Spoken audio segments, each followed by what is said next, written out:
Please stand for the Pledge of Allegiance and remain standing. I pledge allegiance to the flag of the United States of America and to the republic for which it stands, one nation, under God, indivisible, with liberty and justice for all. Thank you. Please remain standing for a moment of silence.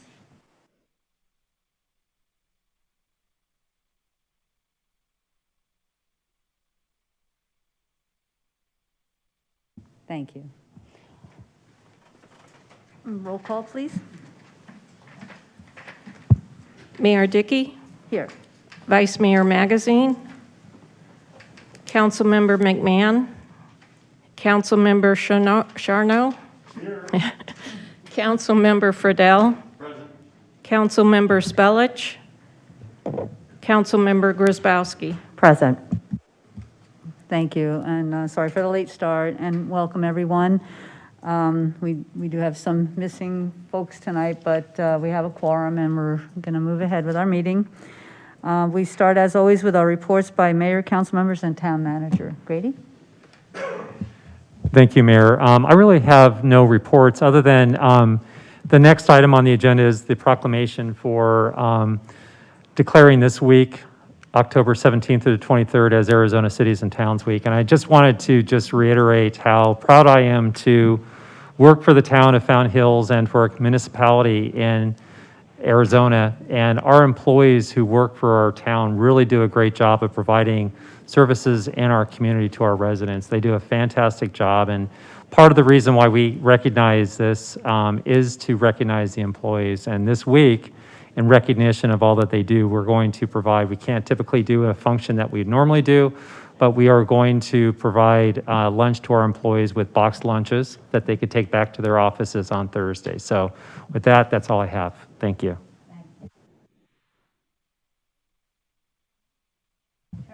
Of course I do.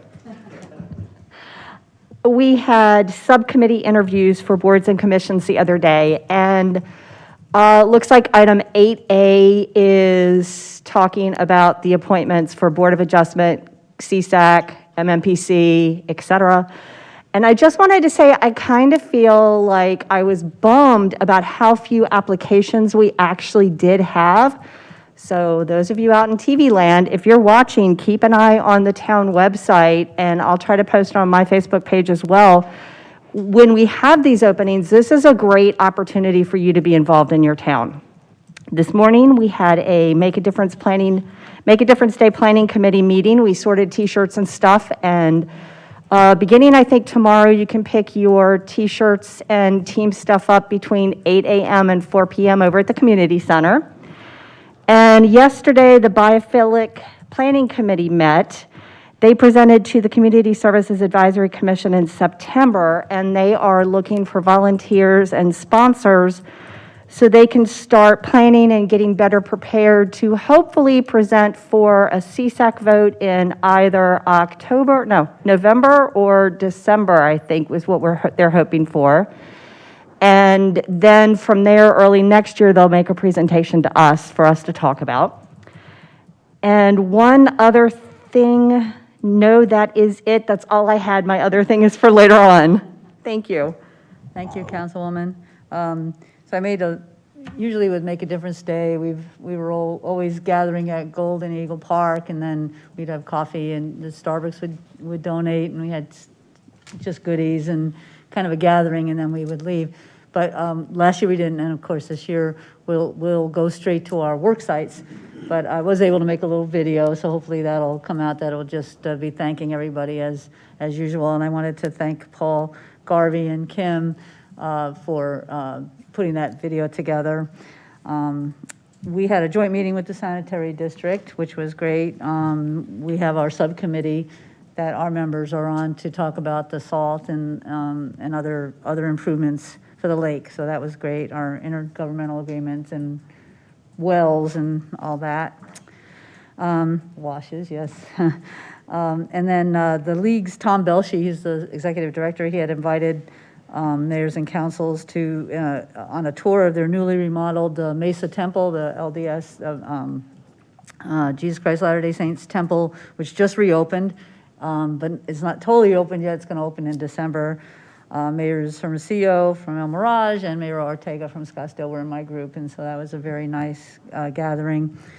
And then last, I wanted to mention the league did a webinar on redistricting, and you know, last time we did a letter with Fort McDowell to ask that wherever we end up together. And so that was very informative. They did allow to share the link, so I think I sent it to everybody today. And you're allowed to share it with the community. Those maps are kind of in a draft form right now. They're divided up by population for the most part. And this will just be an opportunity for the public. You can interact with them. If you're that kind of person, you're going to love this because you can interact with the maps. And obviously, they want people's input. So we got that out. Maybe Bo will get that out to the public. Thank you. Next, we have our proclamation, as Grady mentioned. I guess I could sort of present it to him, but I'll read it from here. And it's kind of a good summary of what cities and towns do for us.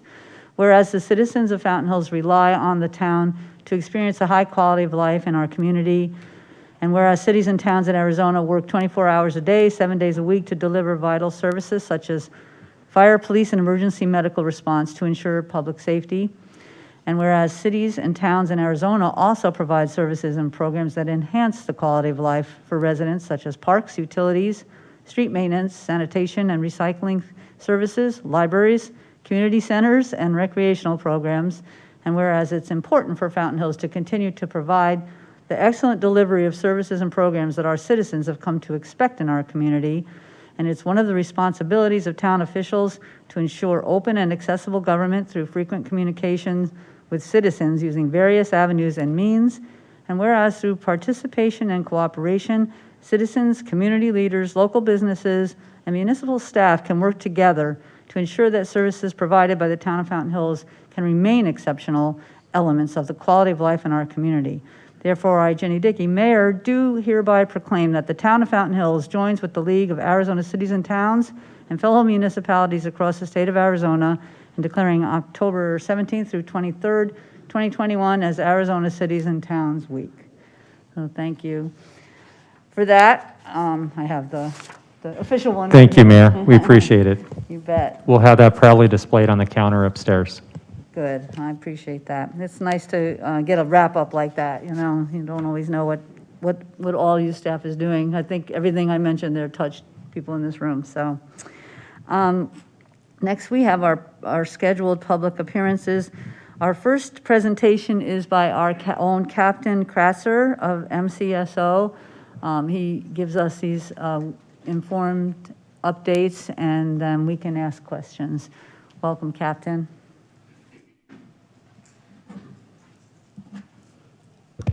Thank you, Madam Mayor and members of the council. Tonight, my presentation, I'm going to talk briefly on updated stats for the safety corridors that were erected in town.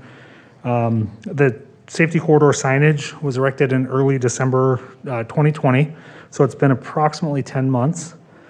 December 1st, the signs on Saguaro were erected, and then on December 7th, the signs on Palisades. So I'm going to talk about some stats in those 10 months from December through September. I won't include October just because October's still in progress, but these stats do encompass 10 months of time. So there's been some conversation in the committee about some additional measures that the town and the council may take for those. And I think that the stat updates, just to kind of see where we're standing on these, if it's something that the council wants to take into consideration, I think it might be important for those steps.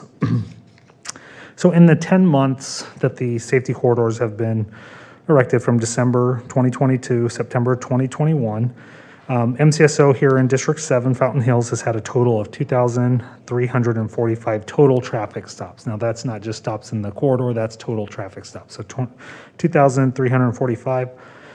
49% of those, so almost half of the stops, have occurred on Saguaro and Palisades in the corridors there. So that's, I think, with the added enforcement and the request by deputies to be visible in those areas, to conduct enforcement in those areas. I'm satisfied with those numbers by the deputies putting that kind of effort in the corridors. We constantly, and I've explained this in the past, try to balance our enforcement efforts, the on-view efforts, with traffic enforcement by request from citizens. We get a lot of calls or a lot of emails for people asking for added enforcement on their street. So we still want to provide that and balance those requests with enforcement in the safety corridors. Just for the breakdown of those 1,150 traffic stops on Saguaro and Palisades, 70% of those stops occurred on Saguaro. So 808 of the 1,150 stops were conducted on Saguaro and 30% on Palisades. So it looks like a pretty big disparity in the two numbers, but Saguaro is definitely, by our calculations, a more heavily traveled roadway. There's a lot more opportunities for deputies to find cutouts and areas that they can sit and run radar and look for enforcement. So Saguaro's a little bit more inviting, has heavier traffic and pedestrian traffic, but we still want to make sure that we're putting a lot of time and effort and energy into Palisades as well. So I think these numbers reflect the commitment by deputies to do the added enforcement and strict enforcement in those areas.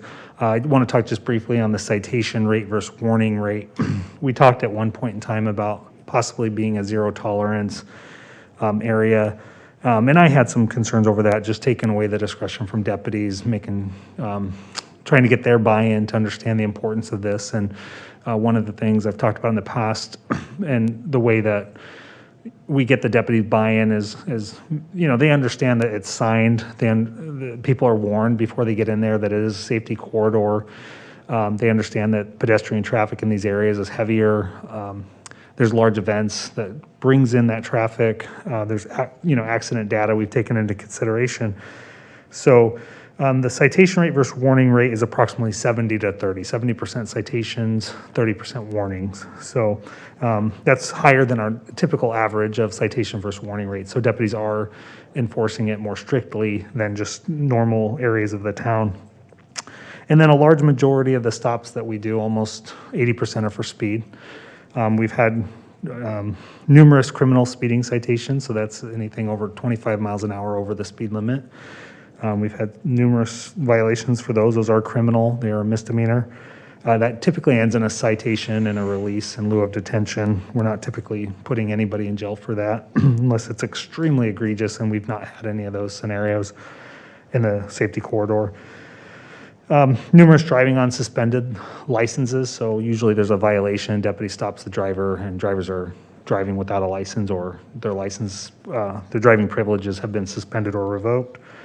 Another big one is stop sign violations at Ave of the Fountains and Saguaro, or name your intersection in the safety corridor. Deputies are monitoring it closely for stop sign violations, and we get quite a bit of violations for those. And then some of the other non-moving violations, equipment violations, deputies are looking for things like that, especially if they're trying to do DUI enforcement on a Friday, Saturday night.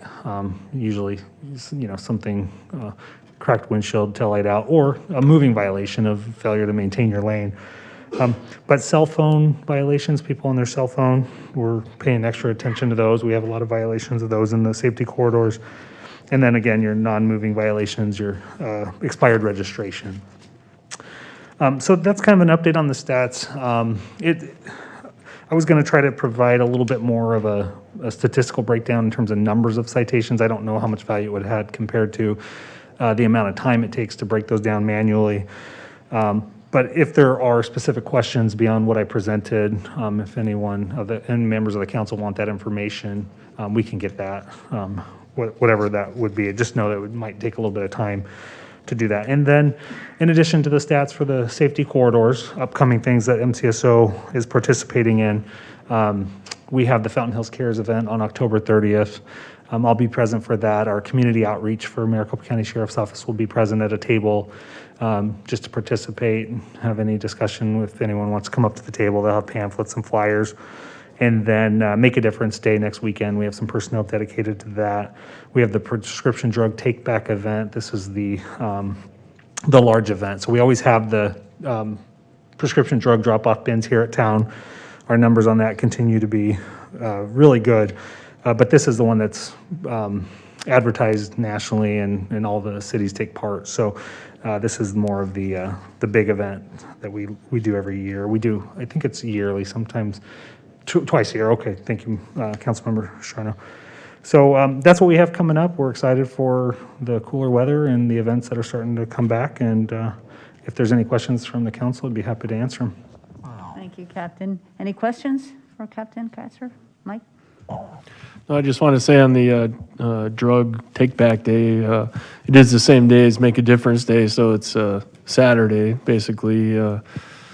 I think it's 10 to 2, and it's just set up right outside Town Hall here, so. Thank you for providing those Yeah. those logistical updates. I didn't give those, and I should have. And we'll, Drug Coalition's going to try to have 1 or 2 folks out there helping your folks too, so. We appreciate the help. Yeah, it's always a good event. Thank you. I wanted to express our condolences to you for the loss of your colleague. We were watched online a little bit, the service that they had today for Deputy Juan Ruiz, and we mourn with you, and it's a waste and a tragedy, and we appreciate you being here tonight. I thank you so much for the traffic safety corridor information. One of the things that the committee is talking about, our pedestrian committee, had to do with increasing fines, and you had provided some answers for me and the judge discretion and that kind of thing. So I think we will continue that conversation, not only with speeding, but with the reckless driving and the turning right on that red on Palisades. It just continues. It's like, I don't know what else we can do. We've got these signs up. We've got the enforcement stepping up. I don't know if just 1 or 2 really huge fines, the message would get out. It's chronic. It's unbelievable, really. So and it's a dangerous place to take a right on red. People are going 55 or more than 55 usually on Shea there. So we appreciate everything that you've been doing. One thing that I did hear in the last month or so was somebody asking me about the 911 process. So when somebody calls that, if they say they were on hold and that kind of thing. And I was wondering, I know that it has nothing to do with MCSO, but what can somebody do if they want to more information, or they want to express that they were unhappy with a 911 call? Yeah, that's a good question. Thank you for your comments about the Deputy Juan Ruiz. That's a good question. We get that concern or that question a lot, where people will come up to the door saying that they've been on hold, or they tried to call MCSO's non-emergency or 911. It is, I can't answer the technical questions with that, but I do have a suggestion that maybe we might be able to do. But they can definitely reach out to me here at the district, and we can get them some specific answers. I can reach out to the people that have those answers, especially when it's specific. But one of the things we did in Queen Creek at one point in time is they had, and I don't know if we have the time for this or the interest, but we could have our dispatch personnel come out here, and they could do a 5-minute presentation or 10-minute. I don't know how much time they would need. And if that would be valuable to the town or residents, we could do that, and they would come out for an upcoming presentation or council meeting. If not, and we just want to put something together, I can work with them to do that we could put on the town's website that might answer some frequently asked questions. I know there is some confusion. People think when they call, they're getting a fax number, and it's not a good number. That is the hearing impaired teleprompt. So it does sound very much like a fax machine. But it does require it to go through that process on the non-emergency lines at times, for if someone had hearing impairment, that they'd be able to go through the process to put their call in. So the 911, people being placed on hold on that, I don't know the answers to that in terms of why that's occurring, other than maybe call volume and staffing. But I can get some answers on that as to, especially if someone has a specific concern or incident that they can let me know about, I can look into, and we can get some answers as to why it happened. Or, if it's a larger issue than just 1 or 2 times here or there, then obviously we do need to address that, make sure that it's not presenting a safety issue for residents in town. Captain had an excellent response to your question, but if there was a specific, as he was just ending with, specific incident or particular call for service, we can definitely have that looked into and see what might have been the mitigating circumstances or what the circumstances were. So we'd be happy to look into it further. Thank you. Thanks very much. Any questions or comments? Thank Thank you. you, Captain. Next, we're going to get a presentation on the town's new website. Bo, thank you. Thank you, Mayor and Council, and it is kind of exciting to be able to share with you our not necessarily new website, but new look website, and so which is kind of exciting. So we're calling it a refreshing.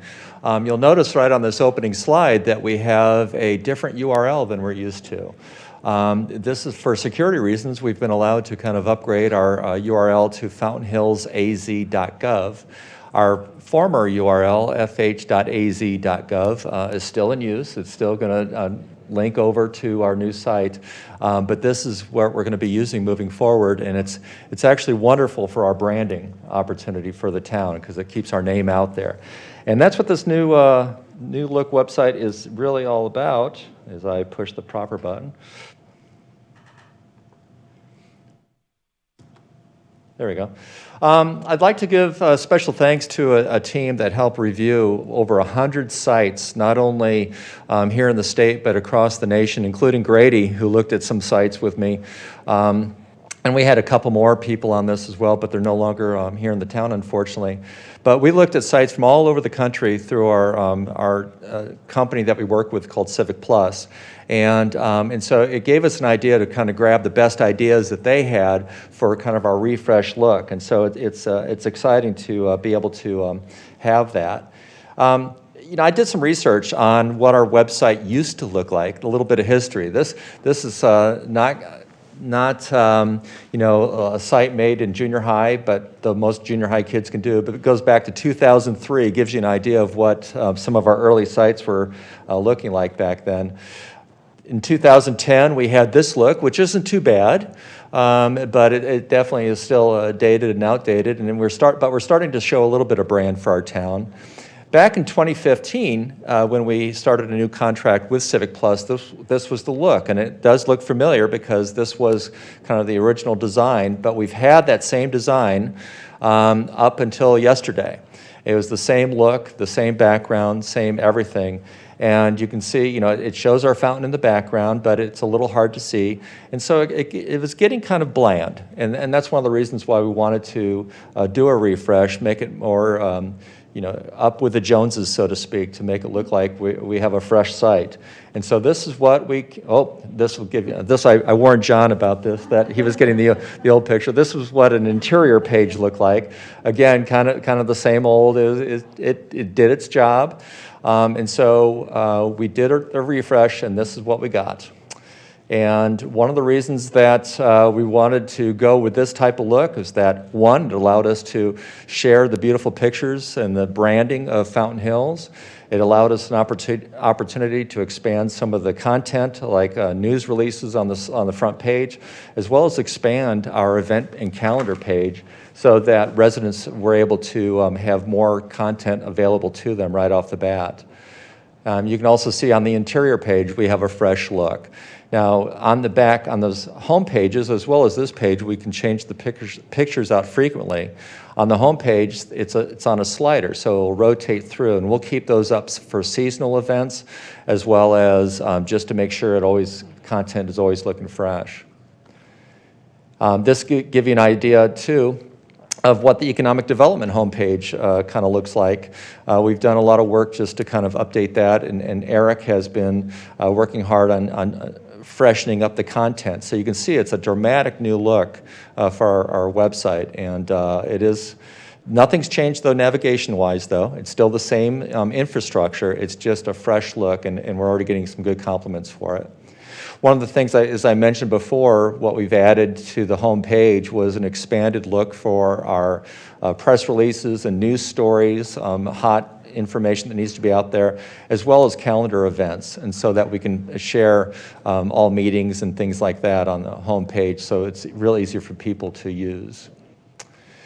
And again, this is just kind of give you some of that branding opportunity, new look, and that's our new site in a nutshell, or refreshed site, I should say. Thank you so much. Any questions or comments? Councilman? No? Nods of approval, Sharon? I actually already copied Grady and Jenny on this, but I think it looks fantastic. I love the colors. It's easy to read, where before it was a little muddled on some of the color background versus the lettering. I love that it cycles through the photos and you can change those. I think that's fantastic. It looks more welcoming now. I think you did a great job. Thank you. Thank you. Thank you. Agree with that. We really appreciate all the work that went into that, and we'll get a chance, I'm sure, to look through it a little bit more. I know it was like just launched, so we'll check it out, and if there's anything that, I know you had mentioned this, but if anybody sees anything. Please do, and yeah. Any typos or something, let's make sure that we let you know. That's a Grady? great point, Mayor. The council finds any dead links or, hyperlinks that don't work, let us know. I think they've gone through just about all of those, and we also had some feedback that we had from others that went through it. So yeah, kudos to the staff. I think they did a great job on refreshing this, and it's not an easy job, but thank you for doing that. Well, thank you very much. We appreciate it. Thank you, Bo, and everybody who helped. Our next item is to recognize our outgoing board and commission members. This is always a pleasure to thank the folks that have been serving. Our first one is John McHugh, and I understand he's not here, so I'll just read it, and then I'll come down and give Carol and Tom theirs. So John McHugh, we would like to recognize John McHugh, who was appointed to the Strategic Planning Advisory Commission by the council in December of 2016. John was actively involved for all commission projects and initiatives, including development of the proposed new 2021 strategic plan. The council and his fellow commissioners appreciate John's knowledge, devotion, and contributions to the strategic plan process for the town of Fountain Hills. So we'll keep that for John. We'll send it to him. So next, I'm going to ask Carol to come up, and Tom Aiello, and I'll read this to you down there.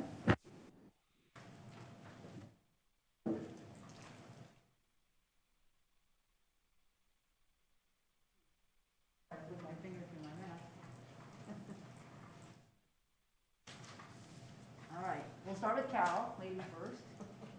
Climb up here and hold this, and I'll read this to you. How's that, okay? All right. All right. We're good. We'd like to recognize Carol, who was, can you hear me? Yikes. Sorry about that. Hi, can you hear me?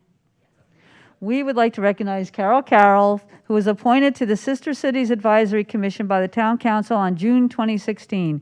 Carol served as chair and contributed her time and considerable talents to the Sister Cities Advisory Commission. Her dedication to the commission and the town of Fountain Hills has been evident by her many hours of volunteer service and is sincerely appreciated by the council, her fellow commissioners, and all of the town's residents. Even though Carol is leaving the Sister Cities Commission, it's reassuring that Carol will continue to lead the nonprofit Fountain Hills Sister Cities Association, which has considerable involvement with the town of Fountain Hills and our sister cities. So I want to say thank you so much and ask you if you'd like to say anything after all Just your thank you. wonderful service. Thank you, It's been Carol. a good run. Thank you so much. You bet. And don't forget to let me know if you're going to go to Italy to look for anything. So Tom, come on up here. Thank you. Here's your certificate. Tonight, we are going to recognize Tom Aiello, who was appointed to the McDowell Mountain Preservation Commission by the council on August 7, 2014. His dedication and ardent support to the commission and the town of Fountain Hills has been evident by his many hours of volunteer service and is sincerely appreciated by the council, his fellow commissioners, and all of the town's residents. Thank you, Tom, for your service. Let's get a picture and a pop. Thank you. Thank you so much. Appreciate it.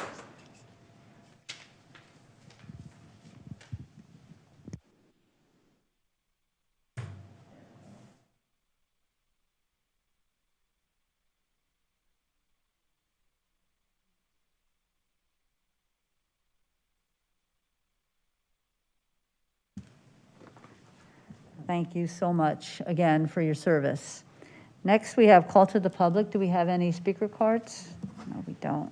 We have our consent agenda, which as always, if anybody doesn't want to take, if nobody wants to take anything off, can I please give me a motion? Move to approve? Second. Thank you. All in favor, please say aye. Aye. Aye. We go to our regular agenda, which is now kind of going off of what we just did, which was appreciating commissioners who are coming off their commissions. And as always, I want to thank all the applicants for wanting to serve, and I want to thank the council subcommittees, as Sharon mentioned, for they did all the interviews, and they forwarded the recommendations to me. And they are for the Board of Adjustment, Jeremy Smith and Eric Hansen. For the Community Services Advisory Commission, Craig Rudolphi. For the McDowell Mountain Preservation Commission, Bill Craig, Scott Grzybowski, and Brian Jennings. Were you on that one? Sister Cities Advisory Commission, Bev Tall, Lisa Restuccia, and Zarin Caldwell. And for the Strategic Planning Advisory Commission, Bernie Holmley. So we thank you all. We thank everyone who applied, and we look forward to working with all of these folks in the future and appreciate your willingness and commitment to the community. Next, we have our consideration and possible action of a public art. Oops, oh yes, I always forget that, don't I? Sorry. Make a motion, please. It's on page 67. I'll move as written. I don't have it in front of me, but move approval. Second. All in favor, please say aye. Aye. Aye. Thank you. I literally have written down, vote. Now we'll move on to public art. Grady? Yes, thank you, Mayor and Council. Community Services Director Rachel Goodwin will be giving a brief staff report to be followed by the applicant who is here tonight as well. With that, I'll turn it over to Ms. Goodrich. Mayor and Council, thank you. As our manager mentioned, I'm going to be really brief. We do have our developer and our artist here this evening. So really this is their show to answer questions and make sure that they can present their piece as appropriate. I wanted to just go through a couple of items. This is one of the photos that is in your packet. You have several others, but this is kind of the general concept of the proposed piece that they'll be displaying tonight. And I think they have the model with them if they want to bring it up. Come on down. This is to meet the public art requirement that is part of our development standards here in Fountain Hills. So this is in association, I should say, with the Havenly project. I don't think I covered that, which is the Keystone Homes Havenly that has about 147 properties here adjacent to Town Hall, located along Avenue of the Fountains and La Montana. So this is to fulfill that art requirement. The budget does meet the 0.5% as outlined in our policy. A bit about the artist.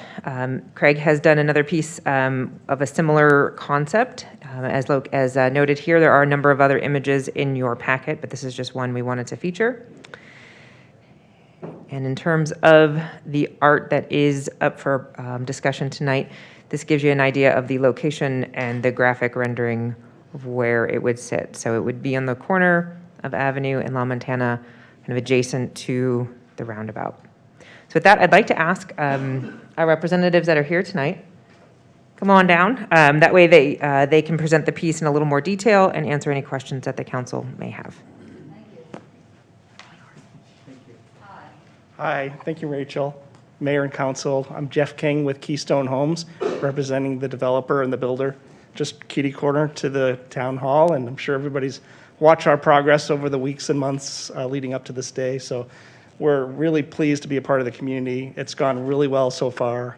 Working with John Wesley over the approval process and all of the engineering and the approval process, everything has just been great. We love being a part of the community. So part of this community, this part of the process was the public art, which was new to us, and there was definitely a process laid out that Rachel walked us through, and it was several meetings, and we walked out on site with our model, and We also went out to, I think it was 6 different artists, and we asked them about what they would like to produce to us that would fit with our site, and Craig was the one that we selected. It was a tough decision, but we think Craig's stood out among the rest, and I'll let him describe it, but what we really liked about it is that it fits really well with our community. We think it's very architectural, it's durable, it's going to last for a very, very long time, and it's going to invite people into a nice shady spot for people to sit and enjoy themselves, enjoy some art and some natural desert landscaping, and also catch some of the shadow play beyond just the structure, which we think is beautiful. The shadow play on the ground that's going to happen around all the plantings is what really kind of gravitated us towards choosing Craig and his piece of art. So I'll let Craig talk about the inspiration and how he came up with the idea. Hello, how are you guys doing? So actually it's based off of taking the fountain and actually turning it upside down. So that's where the inspiration all came from. And like Jeff was saying, a lot of my sculpture is about taking one piece and repeating it in space, and has a lot to do with like the shadows that it will play not only on the ground, but also on the actual sculpture itself. I know. Thank you. Does anybody have any questions? Yes, Mike? Yes, thank you. Some of the pictures in the packet, and maybe you just answered this indirectly, but is there going to be canvas or fabric under there, or is it just going to be the metal pieces? That's why I wasn't clear on the... So originally it was designed without the fabric in there, just for there to be more shadows, playing on the ground itself. However, I was open to the fact of having, canvas there to add more shade, factor for it. And I know the packet also mentioned it was going to be, I think the term was a rusticated surface. So I know City of Scottsdale put up some bus stops or whatever you call them along Shea that they really tend to get rust and discoloration on the sidewalk and stuff. So is this the similar kind of material, or is it something that's not going to corrode so much? I just wasn't clear on that. But I guess it's on private property too, so it won't be a town issue, but just wanted to ask about that. I'm not too sure about that, but yes, most likely there will be some rust that will happen on the actual ground and from it. So yeah, I haven't seen too much of it happen with the Cambria project that I did just 3 years ago. That's actually rusted steel as well. And I've actually visited that many times, and actually it's very, very minimal. You can't even tell. One other nice thing about that, and it will rust, and that's part of the beauty of it too, and it'll change the way it looks and shows over time, which is another beautiful aspect of it. And below it is also decomposed granite. So it's a natural surface, so if you do get rust, it'd be very easy to rake it out, so it's not going to stain concrete permanently. Because I know with some of the shade structures we have over our play structures and stuff, we have to replace that canvas every, X number of years. So I'm sure you guys won't let it get shabby because it's going to reflect on your project. So just want to mention that. We want it looking great all the time. Yep, we're going to be maintaining it. I love the concept of usable art. So the fact that this is a shade structure for a little seating area and that kind of thing, I love the idea. I think it's brilliant, and it's super cool. You can see the shadows on the board underneath it right now. As a general rule, I'm not a fan of public art on private space, but in this particular case, I think it's a great use because it's right there at the circle. Everybody will see it. It's not really hidden inside the private space. It's on the corner where we'll all see it and in a spot where everybody can use it. So I love it. I think it's great. Thank you for sharing it. Thank you. Thank you, Councilwoman. Do we have any speaker cards? No? I think, Sharon, maybe one of the rules about our public art is that it has to be accessible to everybody. So Just ask Dennis Brown when he tried to put that egret in the, in the lake, so everybody's got to be able to see it. So, yeah, I think this looks great, and if anybody would like to make a motion, I'd appreciate it. Move to accept the public art application for the sculpture and authorize it to be installed at the designated location at the Havenly. Second. Thank you. All in favor, please say aye. Aye. Aye. Thank you very much. Thank you. Looking forward to it. Now, our next item is IGA with Maricopa County. Grady, are you going to do that? Yes, this is a actual renewal. The last one we did was 5 years ago. Rachel was involved in the negotiations with the county, but my understanding it was minimally changed. It's just something that was going to expire that we needed to bring back for council consideration. I'll turn it over to Rachel if there was anything you want to highlight about the intergovernmental agreement. No, you've really covered it. It is just a simple renewal, but really what it does is it allows us to cooperate with the adjacent park to whether we have adjoining trails or other collaborative maintenance that might need to happen. It allows us to share resources or tools or anything of that nature should that come up. So it is just a renewal of a cooperative agreement there. Thank you. Someone on the phone? Anybody have any questions about this? Councilman? No, I just want to say, I think this is very good. I mean, I love this kind of stuff, and I think it fits in perfectly with, the master plan that we approved this past year and stuff, and as far as cooperating different agencies and trying not to duplicate efforts, and because I know there were some things in that proposal for the master plan initially, like, why are we proposing doing this when it's up there in the county park already? So that's why I think this kind of helps avoid some of that. So I'm all in favor.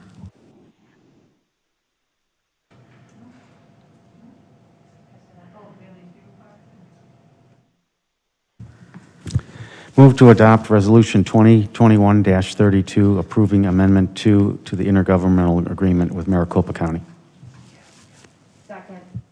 Thank you. All in favor, please say aye. Aye. Thanks, Rachel. Thank you. Our next item is for discussion only. We're going to talk about the noise ordinance, possible changes to that. We started this conversation, I don't know, a month or so ago, and so we won't be voting, but we're just going to talk about it. Grady? Yes, just the mayor, you said that very succinctly, and I appreciate it. I wanted to remind you that the council, when this item was before you last time, you were like questioning why were we making changes to it.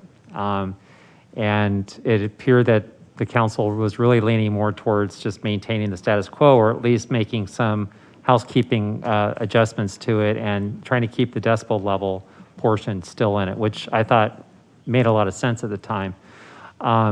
John's going to kind of lead the discussion on this. We also, I believe, have the town prosecutor on the telephone. Are you there, Mark? Yes, Grady, I'm here. Great. Okay, so Mark was not able to be at, I'm sorry, the town prosecutor was not able to be at that meeting when we had this initially discussed. And so he has some insight, but I'm going to turn it over to Mr. Wesley, who is going to lead the discussion, and then we'll try to get some additional input from some of the others that are here tonight. Yes, Mayor and Council, my remarks will really be fairly brief and somewhat maybe a repeat of what we just said to get the discussion started. I think Captain Kratzer and the town prosecutor will be the best sources for you to really understand what they believe works and doesn't work and be able to respond to the questions that you have. But it was back on August the 17th that we came to you with a proposed ordinance that eliminated the decibel approach and made some improvements, we thought, to the unreasonable noise approach that's in the current ordinance. Our experience that, again, the captain and the town prosecutor will tell you with trying to use the decibel approach had been a challenge for them. And so as we were looking for ways to help deal with some of the issues we've been having, primarily that have come from the vacation rentals and the noise and party that happens with those, we felt like this alternate approach might be better. As Mr. Miller just stated, though, when we had the discussion back in April, the council had some significant concerns about eliminating the decibel approach. It does seem on the surface to be a very reasonable and straightforward approach. You go out and you take the sound reading and it meets it or doesn't meet it, you're in violation or you're not in violation. As a town prosecutor will tell you, it's not maybe quite that simple. As part of the last month or so, I've had to look at this. I've gone back because it had been a while and redid some of my research on what other communities use in their towns and cities. I looked at 13 different cities. 3 of those do use a decibel-only approach. Paradise Valley, Cave Creek, and Sedona being those 3 that I looked at. Sedona in particular has a very robust system in their town. They actually have dedicated staff to managing their noise ordinance and very specific criteria for training and maintaining their equipment and so forth. I found 4 others that use a combination of decibel and then the unreasonable noise approach, and then 6 that use strictly the unreasonable noise approach. So that seems to be the little bit more dominant approach amongst the cities that I looked at. So with that background, I'll turn it over. I don't know if the captain's going to come up or the town prosecutor wants to go ahead and address questions or how you want to handle it, Mayor, but do you have any questions for me before I turn it over? Thank you. Any questions for John Grady? If you don't mind, after Mr. Wesley, I think it'll be important to have the town prosecutor because from his perspective, he looks at these, particularly these cases that come before the court and prosecuting these violations. And he had some really good insight that I was not aware of regarding the decibel levels and some of the weaknesses with it. With that, I'll turn it over to Mr. Iacovino, our town prosecutor, who has some additional input he'd like to provide on this. With that, Mark, are you ready? Sure. Thank you, Grady. And Mayor Dickey, members of the council, it's a pleasure to be able to participate in this discussion because noise is an important issue in Fountain Hills. I think we all know that. It's been discussed many times, and we've had a few different versions of noise ordinances over the years. Basically, as John has explained, there are 2 approaches to enforcing unwanted noise. There's the decibel limit approach, and there is the unreasonable noise approach. When we talk about decibel limits, that has a certain appeal because you can say very quickly, well, that's an objective standard. If there is a noise disturbance, a loud party, or something like that going on, the sheriff's deputy can go out to the area with a decibel meter, take a reading. If it's above 50 or 70 decibels, depending on the hour of the day, they're in violation. If it's below that, they're not. Wow, great way to go. Unfortunately, it is not nearly that simple. There are 2 primary problems using decibel limits, and the first is what is called ambient noise. When a deputy goes out to a site with a decibel meter to take a reading, that meter is not just registering the noise from the party down the street. It is also measuring the noise from traffic, from wind blowing through the trees, from insects like crickets and cicadas, from air conditioner compressors, from all sorts of things. And that ambient noise level can be very significant. And the problem is that there is no way to separate the ambient noise from the offending noise. You can't take a decibel reading and determine how many of those decibels is coming from the loud party and how many of those are coming from the environment. The ambient noise can be, as I say, very significant. It can be 50, 60 decibels, depending on the time of day, perhaps even more. It depends on a lot of things. I've done a tremendous amount of research into this over the past few weeks, and the one thing that I've learned is that the science of noise measurement is extremely complex. it is very difficult to be able to determine the decibels coming off of any particular source because of all the other ambient sources that are present. Now, we certainly can't hold people legally responsible for noise that they're not making. And as I say, it is impossible to separate out the noise from the offending source from the ambient noise. One of the problems is that the decibel scale is not linear. It is logarithmic. So you can't just take two different decibel readings and add them together. It doesn't work that way. It's much more complex and involves mathematics that go way beyond my ability or comprehension to even try to do that. The other problem that we face with trying to determine decibel levels is that the decibel level from any noise source or combined noise sources can be very, very different depending on the specific location from where you take the reading. There are so many things that affect how sound travels. The terrain, for example, whether there is vegetation or a lack of vegetation, whether there are buildings or sound reflective surfaces nearby. The wind, the direction of the wind and the strength of the wind will affect how sound travels. The humidity and temperature as well. So you can take a decibel reading in one location and then walk 100 feet away and take another reading, and it can be significantly different. So as I think you've surmised from what I've just explained, I am not an advocate for an ordinance based on decibel limits. I think going with the unreasonable noise standard is much more workable. It's understandable. It takes into account all possible circumstances, the hour of the day, the location, the day of the week.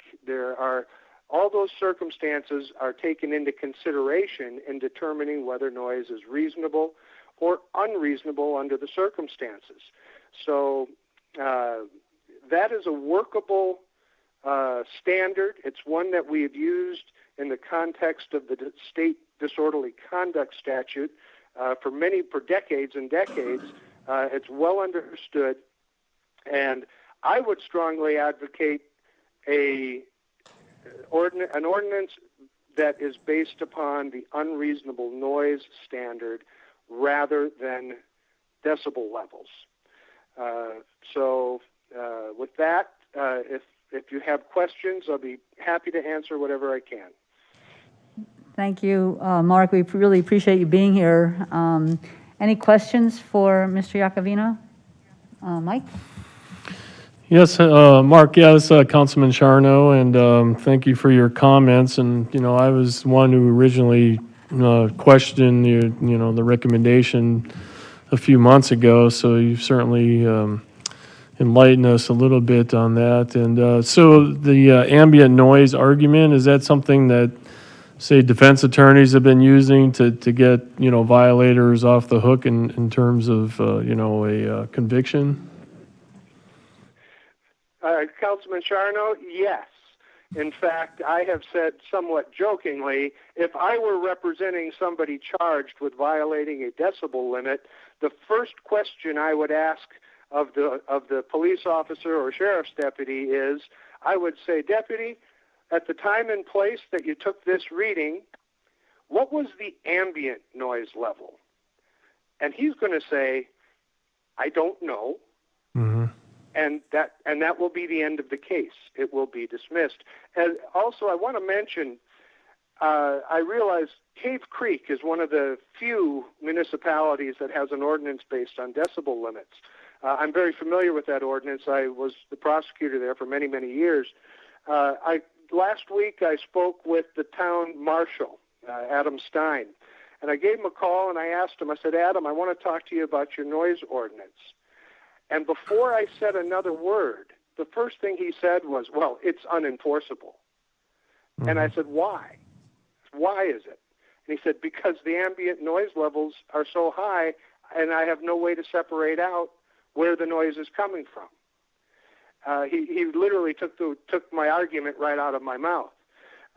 So yes, Cave Creek has an ordinance based on decibel limits, but it's an ordinance that their enforcement people have deemed to be unenforceable and therefore is not in use. I don't want to see us go down that same road. It's the decibel limit is simply too complex and problematic. Yeah, that's interesting. I mean, you know, we don't want to have something on the books that, I mean, we cite people and it just doesn't really do what we want it to do. So I can see that. And so you think your chances are much better than if we cite someone under this other alternative and getting a judgment that way? Yes, I do. I think we'll have a much greater success in enforcing noise violations using an unreasonable noise standard. Thank you. Any questions, Sharon? Hi, this is Sharon Grzybowski, and I am also one of the ones that was hesitant to not include the decibel reading, and you did a great job of explaining it to us. I have a really strong inclination for objective and subjective. And yeah, I get that the decibel scale is going to give us the ambient noise. I get all that. But my problem is unreasonable. There is nothing objective about that word to me at all.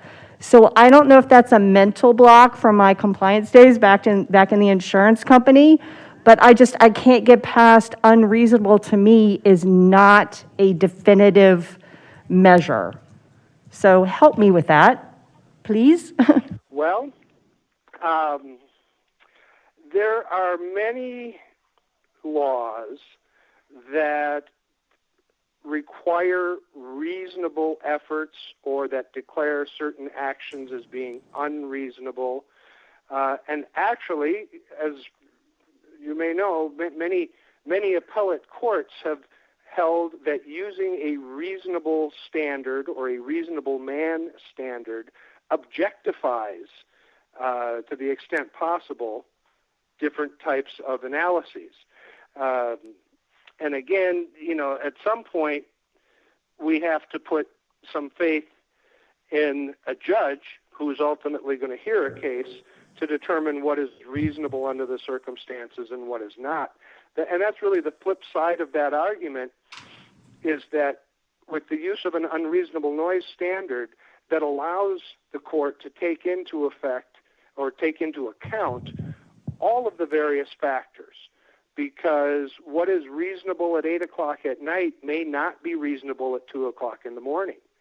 And what is reasonable on a Saturday night may not be reasonable on a Monday night when people have to get up in the morning to go to work or school. What's reasonable in a commercial district may be unreasonable in a residential district. The unreasonable noise standard allows the judge and the enforcement individuals as well, but ultimately the judge, to take into account all of those circumstances to determine whether the noise being created is reasonable or not. So I understand your hesitation with the reasonableness standard, but I think it's the best we can do, or should I say it's the best we can reasonably do with this type of thing. Again, it's a legal standard that we've been used to for many, many, many, many decades, and has been workable in many other situations. And I think it's I think given the two alternatives, it's certainly the preferable alternative. I think our attorney has something to say. Mayor, thank you. I just want to add a little bit onto what our town prosecutor, Mark, has said. He stated it better than I could have. In terms of that, the overall, this ordinance, the changes that we've been talking about making, whether we should retain decibel level readings or simply default to a pure reasonableness standard, I admit I had hesitation as well coming into this, thinking that, why are we making a change where a change may not be necessary, or is this a preferred change? Mark has turned me into something of a believer with with this, with the research that he's done. And aside from that, I will also echo what Mark says. You know, day one of first year of law school practically is you sit in your torts class and you learn about negligence, and it's about the standard of reasonable care and what would a reasonable person do under the circumstances. And we end up having to, unfortunately or unfortunately, use that a lot with respect to a lot of different legal standards and legal tests, because there is no one test that can work for every situation. And so it's simply to echo what our town prosecutor said, that I agree that reasonableness is probably the way to go under the circumstances. Thanks, Mark, for your definition and your response to us. This is Councilman Jerry Friedel, and like our esteemed counselor here, I am now a believer as well. So I just thought I would throw that in. Thank you for clearing that up, because I was doubtful myself. So thank you. Thank you. Well, thank you, Councilman. So take a step further then, because we're here to discuss what we may end up ultimately voting on. Some of the concerns that were brought up last time, which were valid, I think, had to do with, I think one of the provisions said any kind of electronic music, and I think in our minds it was like, well, so if you're outside weeding and you have your radio on, is someone going to complain? So, so the electronic music was one part that kind of struck me. Another question I had was, does it have to do with duration? So basically, if a dog is barking because it just came out of the house and it's all excited, or is it barking for 5 hours? Does that come into the argument, or any other kind of noise? You know, one motorcycle going by your house, or, you know, a caravan of motorcycles going by your house. So it's duration, it's, can we talk a little bit about what we would consider reasonable or unreasonable? And then my other one was, do you have to kind of catch it when it's happening? So when you look at the decibel thing, you're kind of like, oh, well, I'm telling you, 5 minutes ago, this music was blasting, and now it's not. When it comes to unreasonable noise, are you able to say, hey, at 10 o'clock, I was listening, and these people were doing X, Y, Z, and that way the police doesn't have to get there and catch it when it's actually happening. So those would be kind of my questions on going forward if we say, well, we're going to not do the decibel stuff. So I think John looks like he's going to answer a couple of those. Mayor, I'm not sure if I'll give much of an answer or not, but I will offer this. While you're speaking, I pulled up one of the ordinances that I looked at that does use an unreasonable approach. And just as an example, it has 14 different criteria that are used to help determine that unreasonableness. And I won't read all of them, but some of them: the volume of the noise, the intensity of the noise, whether the noise is usual or unusual, the origin of the noise, the proximity of the noise to the source, time of day that occurs. So again, a lot of those factors that you've talked about, I think, can be incorporated into making those determinations. That's great. Mark, do you have anything to add? No, but I think, we certainly can adopt some guidelines that help to determine what is reasonable and what is not. Although I am also, I think what we ultimately want is an ordinance that is as simple and straightforward as possible. The more complex we make the ordinance, the more difficult job that our deputies are going to have enforcing it. So we have to kind of balance those two concerns.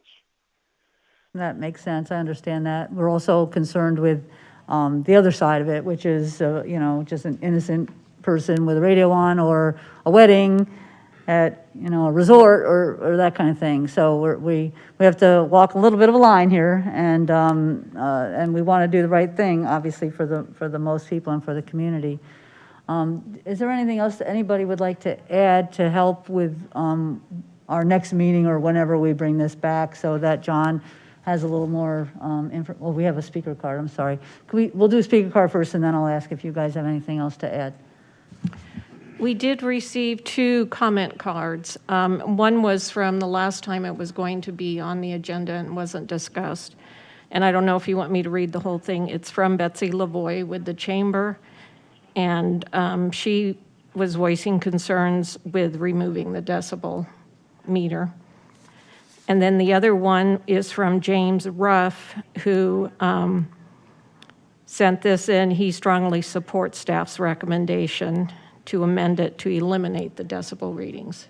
And he as well had some extra verbiage, but. So John, and you need anything else from us?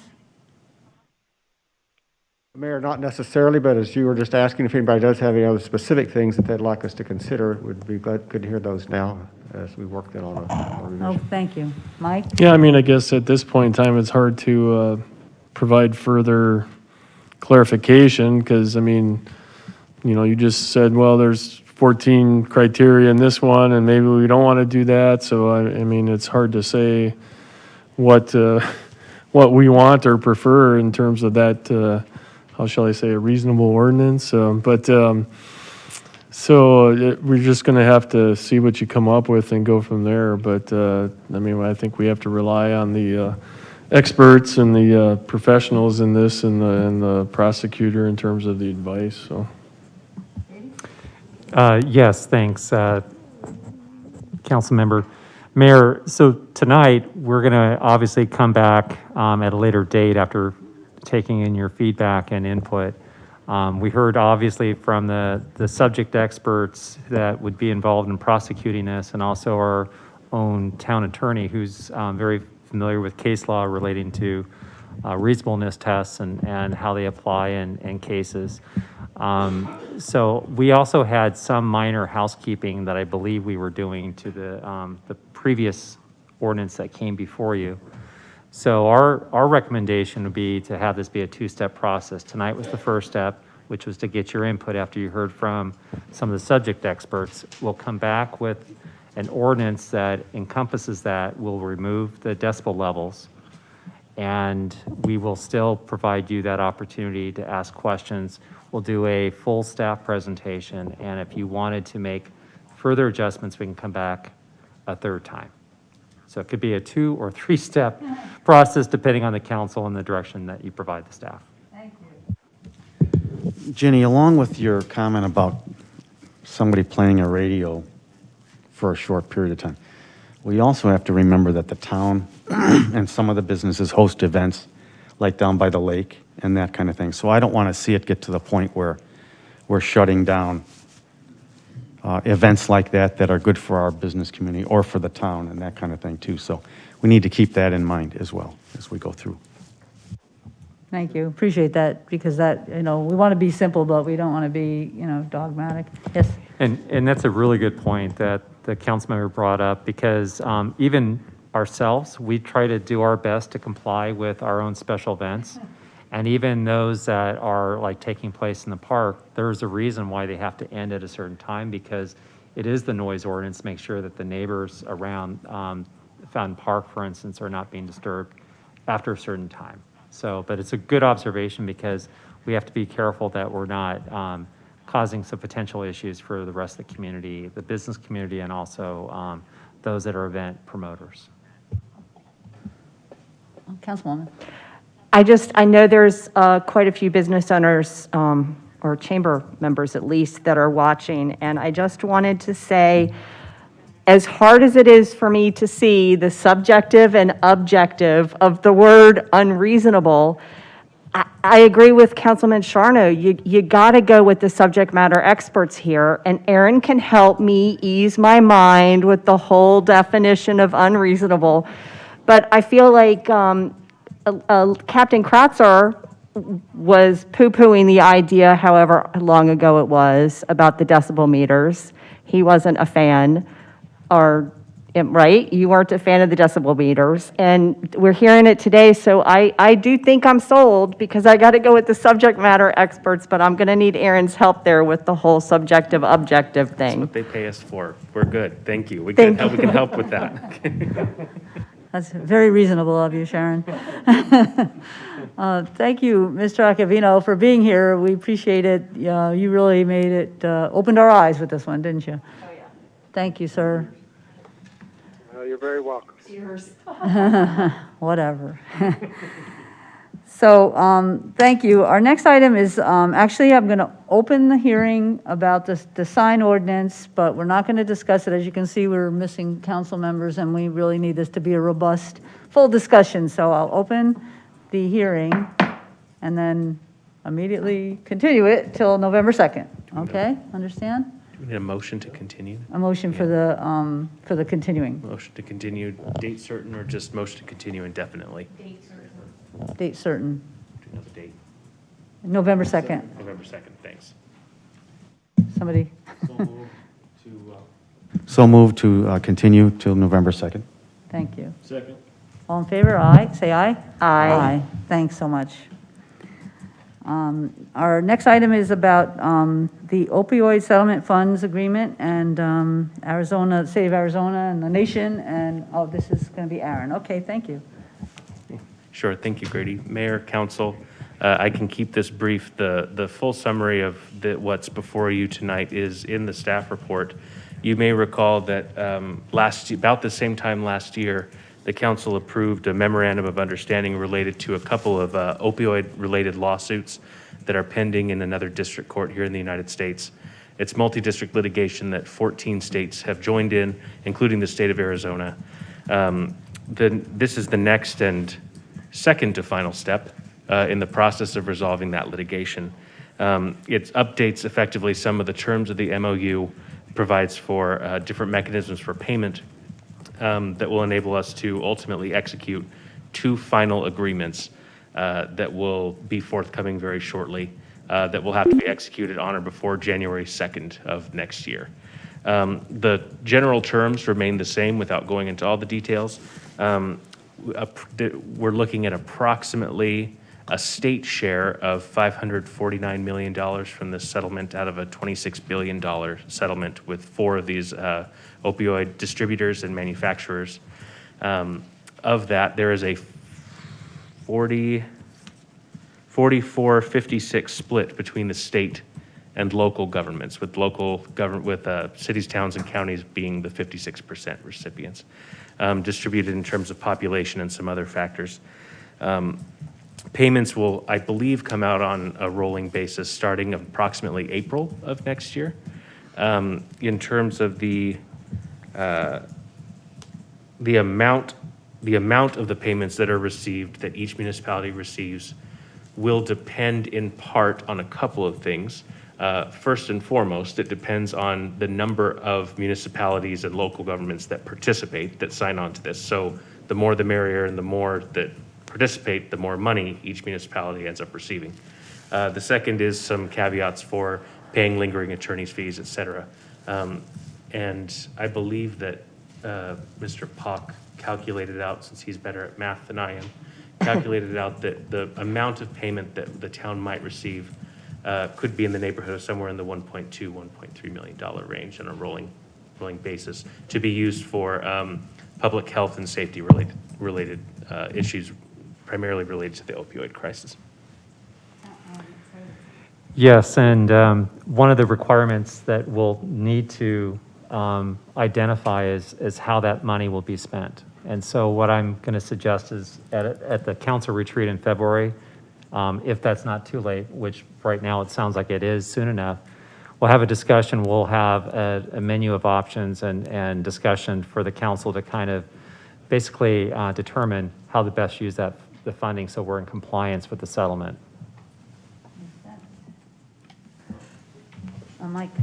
Yes, thank you. Aaron, you kind of answered the bottom line question, obviously, because I was kind of wondering because I didn't see population in any of the criteria. I mean, it's talking about opioid use disorder rates and deaths and the amount of opioids shipped to your community and all that. So, and then historical spending by each city and town. So I was kind of concerned with those parameters in terms of what we'd receive. But I mean, obviously, 1.2 to 1.3 is a lot of money. So that's encouraging. So, I don't know if you can shed any more light on that. But, no, I having not been directly involved in the negotiation of the settlement myself, I think that the folks that negotiated this probably did end up using some number of objective factors as a basis to determine, how can you determine the extent of opioid proliferation in the community? I would assume you would have to base it on population in some form or fashion.